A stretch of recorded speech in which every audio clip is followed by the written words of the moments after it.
mari kita bawa pujian dan sembah kita. Lagu ini sebagai kerinduan hati kepada Tuhan. Kerinduan hati untuk masuk dalam hadirat-Nya yang kudus. Mari kita nyanyikan lagu ini.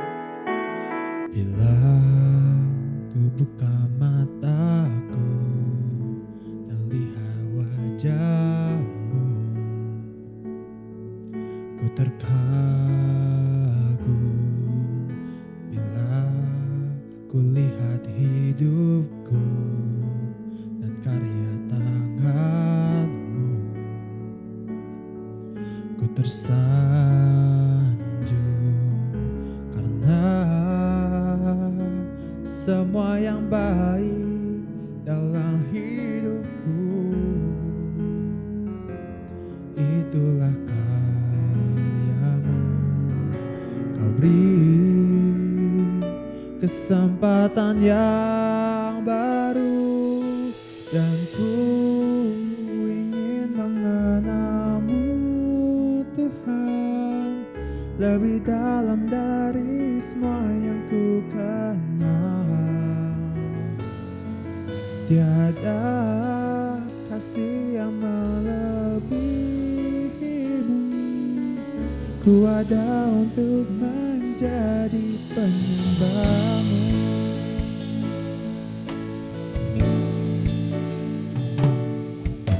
Bila ku buka mataku dan lihat wajah-Mu,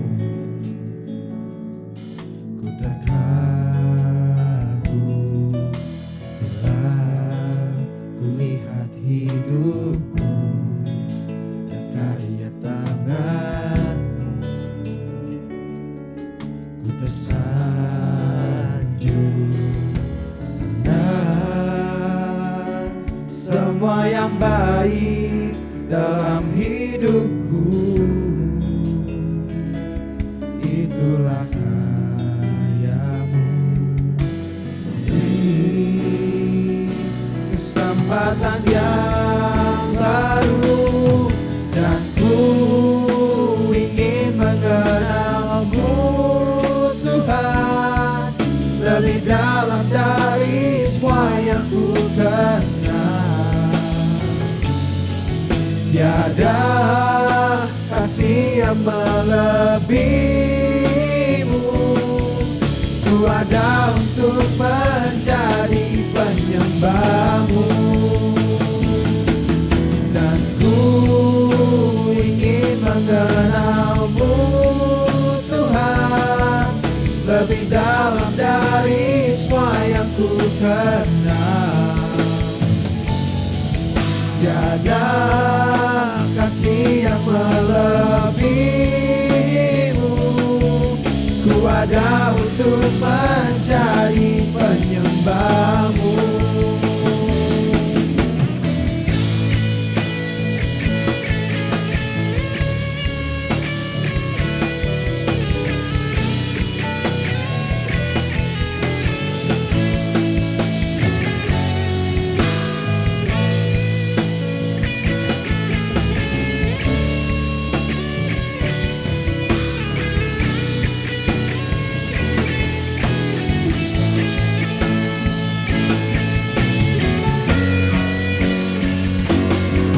Dan ku ingin mengenal-Mu Tuhan lebih dalam dari semua yang ku kenal. Tiada kasih yang melebihi-Mu. Ku ada untuk menjadi penyembah-Mu. Sebentar kita akan mengambil perjamuan kudus untuk memperingati pengorbanan Tuhan Yesus di kayu salib untuk menebus dosa kita. Teman-teman dipersilakan untuk mempersiapkan perjamuan kudus. Perjamuan kudus ini diperuntukkan bagi orang-orang yang telah menerima Yesus sebagai Tuhan dan Juru Selamat secara pribadi. Mari kita mempersiapkan hati untuk mengambil perjamuan kudus ini dengan memohon ampun atas dosa-dosa kita dan melepaskan pengampunan bagi orang yang telah menyakiti hati kita. Sebab apa yang telah kuteruskan kepadamu, telah aku terima dari Tuhan, yaitu bahwa Tuhan Yesus pada malam waktu ia diserahkan, mengambil roti dan sesudah itu ia mengucap syukur atasnya, ia memecah-mecahkannya dan berkata, "Inilah tubuhku yang diserahkan bagi kamu. Perbuatlah ini menjadi peringatan akan aku." Mari kita makan roti ini dengan penuh ucapan syukur dalam nama Tuhan Yesus.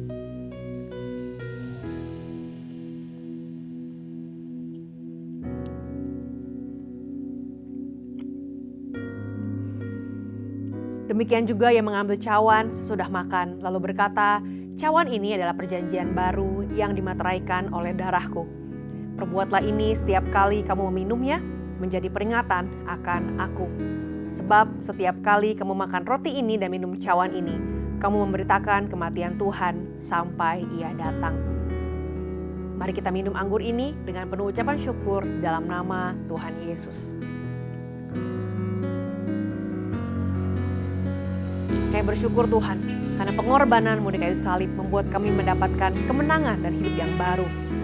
Kami percaya bahwa ketika Tuhan mati di kayu salib dan bangkit dari kematian, kami pun menjadi pemenang bersama-sama dengan Tuhan. Kami lebih dari pemenang, karena Tuhan kami yang dalam hidup kami adalah Tuhan Allah yang menang. Dalam nama Tuhan Yesus kami siap berjalan dalam kemenangan demi kemenangan. Mari kita menyembah Tuhan kita. Dan ku ingin mengenal-Mu Tuhan, lebih dalam dari semua yang ku kenal. Tiada kasih yang melebihi-Mu, ku ada untuk menjadi penyembah-Mu. Dan ku ingin mengenal-Mu Tuhan, lebih dalam dari semua yang ku kenal. Tiada kasih yang melebihi-Mu, ku ada untuk menjadi penyembah-Mu. Izinkan Bapa, ku ada untuk menjadi, ku ada untuk menjadi, ku ada untuk menjadi penyembah-Mu.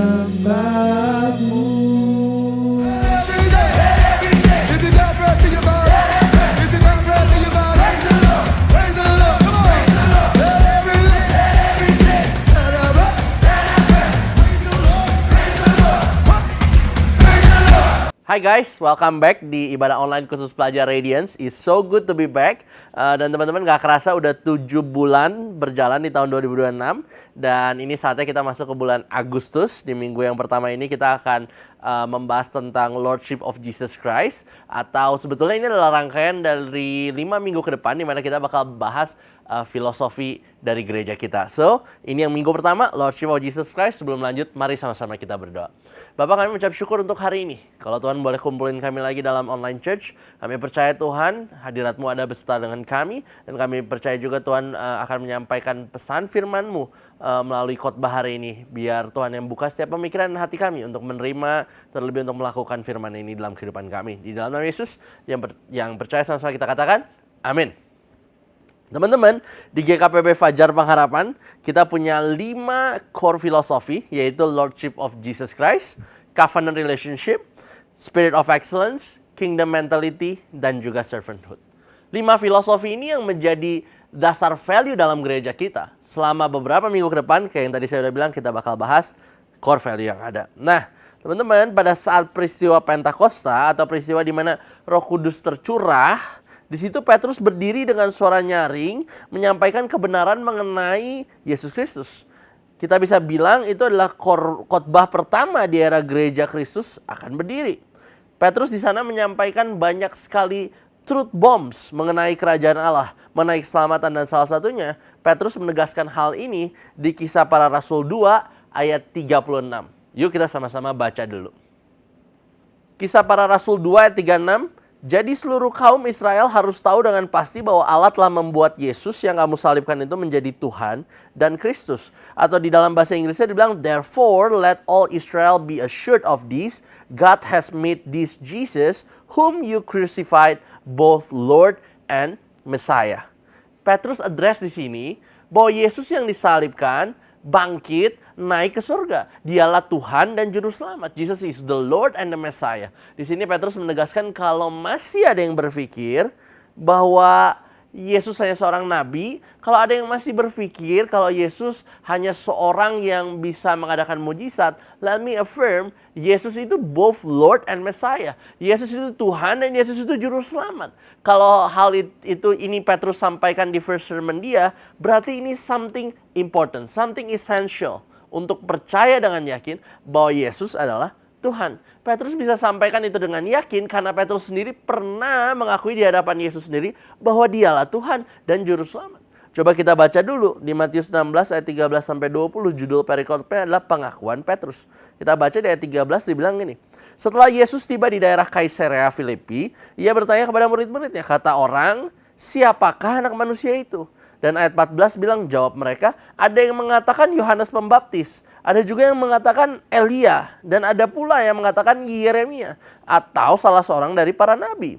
Di sini Yesus tanya, kata orang-orang loh ya nih, siapakah anak manusia ini? Dan murid Yesus pada bilang, ada yang bilang anak manusia, itu Yohanes Pembaptis, ada juga yang bilang dia adalah Elia, ada yang bilang juga dia Yeremia, atau ada yang bilang dia ya nabi.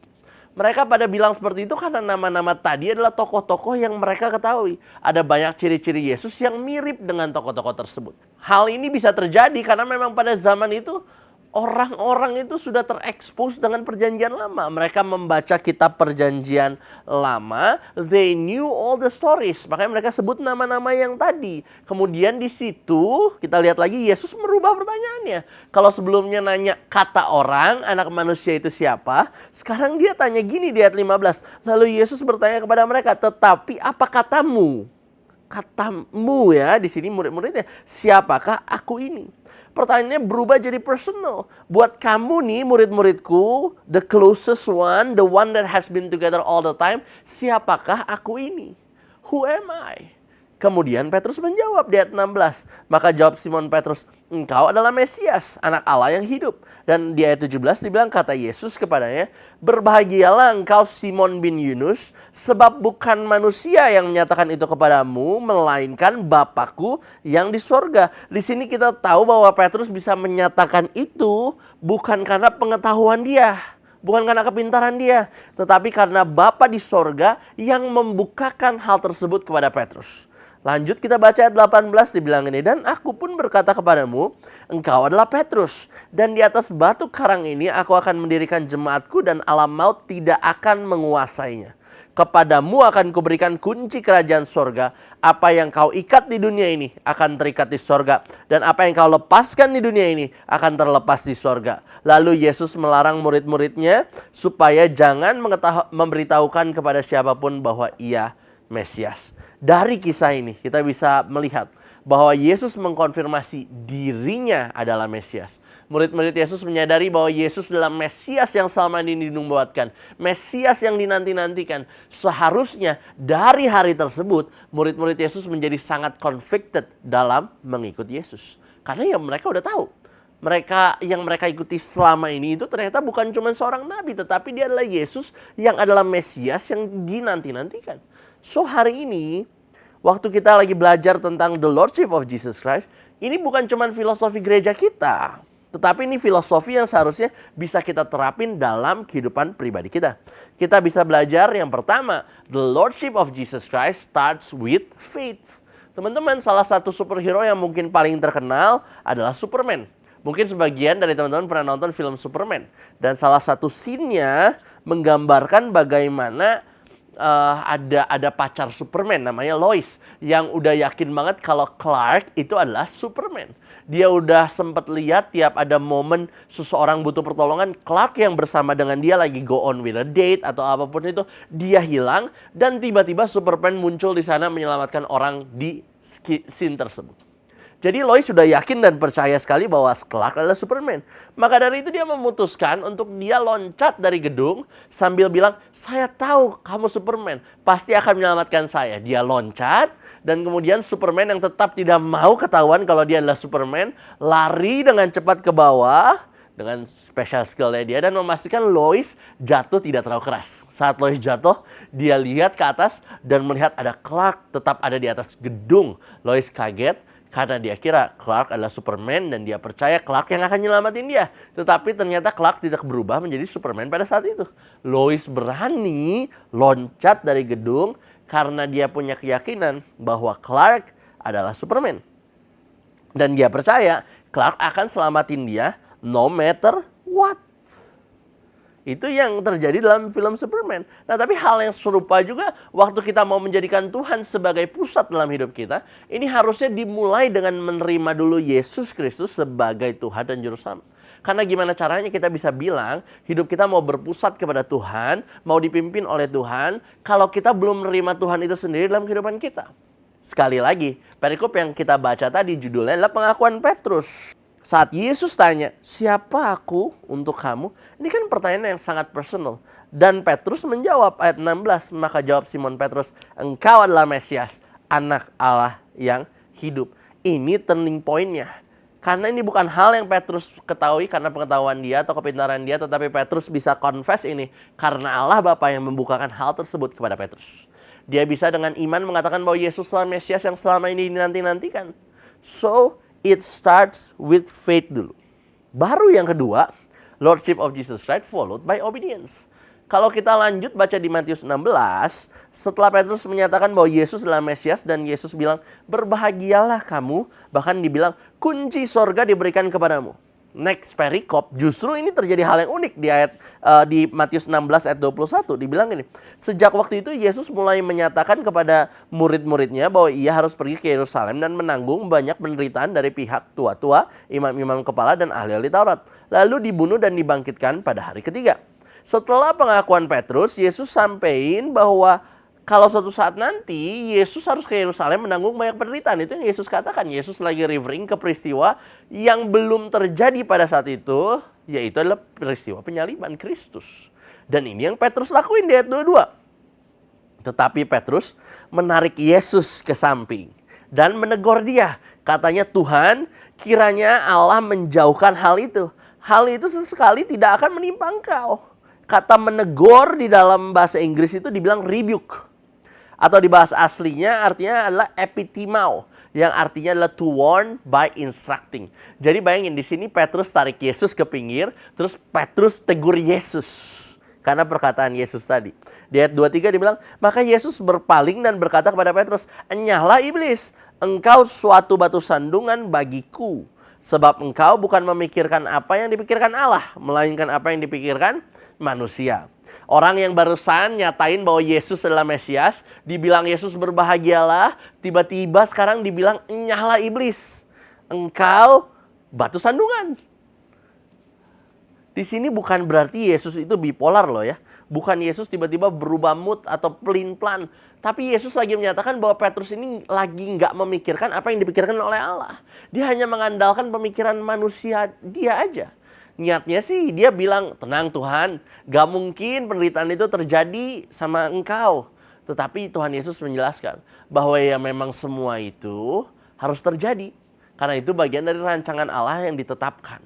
Petrus yang adalah manusia dengan pemikiran yang terbatas hanya fokus kepada apa yang dia harapkan. Padahal sebetulnya waktu kita mau dipimpin oleh Kristus, kita harus mau menundukkan pikiran kita kepada pemikiran Kristus. Itu yang Yesus jelaskan setelahnya di ayat 24 dan 25. Dibilang, lalu Yesus berkata kepada murid-muridnya, setiap orang yang mau mengikut aku, ia harus menyangkal dirinya, memikul salibnya, dan mengikut aku. Dan ayat 25 bilang, karena barang siapa mau menyelamatkan nyawanya, ia akan kehilangan nyawanya. Tetapi barang siapa kehilangan nyawanya karena aku, ia akan memperolehnya. Setiap orang yang mau mengikut Yesus bicara tentang dipimpin Yesus, the Lordship of Jesus Christ. Mereka harus menyangkal dirinya, memikul salibnya, dan mengikut Yesus. Ini semua kan bicara sebenarnya tentang obedience. Ketaatan mau tunduk kepada Tuhan. Seringkali kita sebagai orang Kristen, kita bisa aja terima Yesus dalam kehidupan kita. Tetapi tetap mau punya kontrol terhadap hidup kita. Bisa aja sih terima Yesus, tapi kita nggak mau mengalami discipleship from Jesus. Terima Yesus, tetapi tidak mau hidup mengikut Kristus. Dalam salah satu buku yang sangat terkenal yang berjudul The Cost of Discipleship, Dietrich Bonhoeffer menuliskan hal ini. Christianity without discipleship is always Christianity without Christ. Kekristenan tanpa pemuridan itu sama dengan kekristenan tanpa Yesus. Memang betul kalau kita udah terima Yesus sebagai Tuhan dan Juru Selamat, next step-nya untuk hidup mengikut Kristus. Hidup dibentuk oleh Kristus. Hidup senantiasa di dalam Kristus. Dan discipleship dimulai dari penundukan diri kepada value kerajaan Allah. Dibilang menyangkal diri, artinya kan gini, not my will, but His will. Memikul salib. Artinya kan I'll choose Jesus and His value over everything. Dan yang ketiga, mengikut Yesus. Itu kan artinya not a one-time thing. It's a journey until the end of our life. Mungkin kadang kita saat berhadapan dengan situasi, dunia menganggap ini normal. Sehingga kita tempted to do the same. Mungkin kamu butuh banget nilai bagus besok. Karena kamu rasa sangat-sangat butuh, kamu kerjasama saling nyontek demi nilai bagus. The world seems doing it. Kalau ada kemau, ya segala cara juga boleh asal achieve kemauannya. Itu kan common practice di tengah dunia. Tetapi kalau kita bilang Lordship of Jesus Christ, harusnya God's voice is the loudest voice that we follow. Ya dunia boleh bilang A, tetapi Yesus ajarkannya B. Ya saya mau ikut B aja. Tapi kemudian mulai di pikiran kita bilang, iya tapi A masih nggak apa-apa lah, nggak salah-salah amat. Yesus bisa ngerti lah. Kompromi berarti kamu lagi bilang pusat kepemimpinan hidup saya sendiri. Yesus itu advisor, penasihat. Boleh didengar, boleh enggak, tergantung kondisi. Padahal seharusnya pusat hidup kita ya Tuhan Yesus itu sendiri.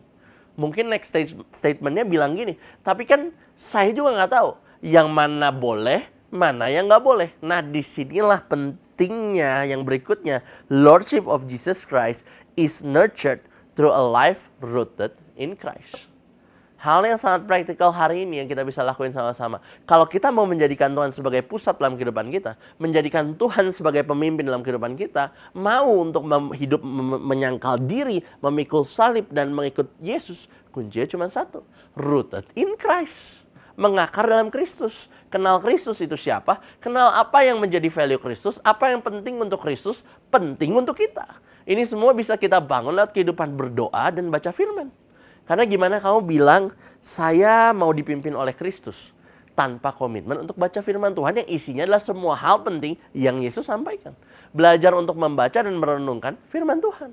Merenungkan itu kan artinya reflect. Coba reflect dari apa yang dibaca, gimana bisa diterapin dalam kehidupan kita. Nah, jadi saya akan tutup dengan satu ayat dari Mazmur, bagus banget bilang gini. Mazmur 1 ayat 1. Berbahagialah orang yang tidak berjalan menurut nasihat orang fasik, yang tidak berdiri di jalan orang berdosa, yang tidak duduk di dalam kumpulan mencemooh. Ayat 2, tetapi yang kesukaannya ialah Taurat Tuhan dan yang merenungkan Taurat itu siang dan malam. Dan yang ketiga, ia seperti pohon yang ditanam di tepi aliran air yang menghasilkan buahnya pada musimnya dan yang tidak layu daunnya, apa saja yang diperbuatnya berhasil. Ada suatu hal yang sangat signifikan. Kalau firman Tuhan suruh kita merenungkan Taurat itu atau firman itu siang dan malam, yang artinya setiap saat renungin, reflect, terapin, berjalanlah dalam kebenaran yang kamu peroleh dalam Kristus. Jadi ini ngegambarin tentang setiap hari, setiap saat kita harus mau hidup sesuai dengan value kerajaan Allah. Nah hari ini, kalau kamu mau menerapkan value Lordship of Jesus Christ dalam kehidupan pribadimu, ingat, it starts with faith. Mulai dulu dengan iman.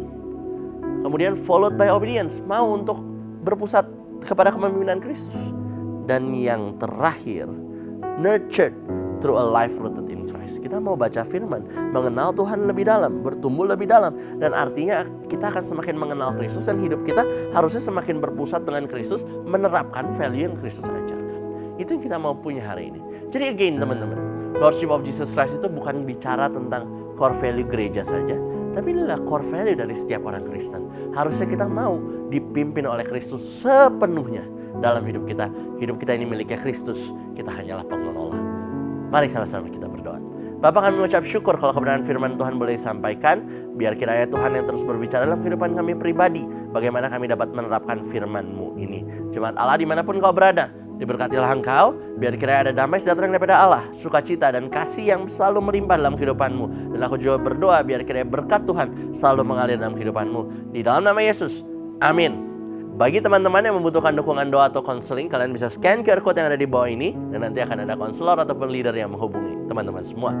Have a great weekend and see you next weekend. God bless you.